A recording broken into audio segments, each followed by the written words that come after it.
The Big Meow by Elizabeth Spires, retold by Matthew.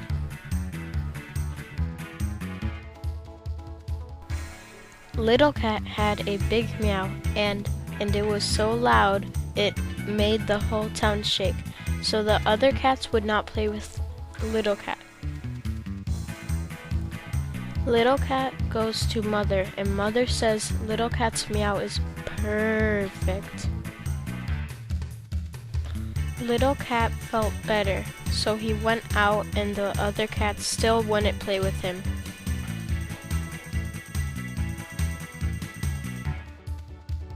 Little Cat went to Father. Father said he would never trade that meow for anything.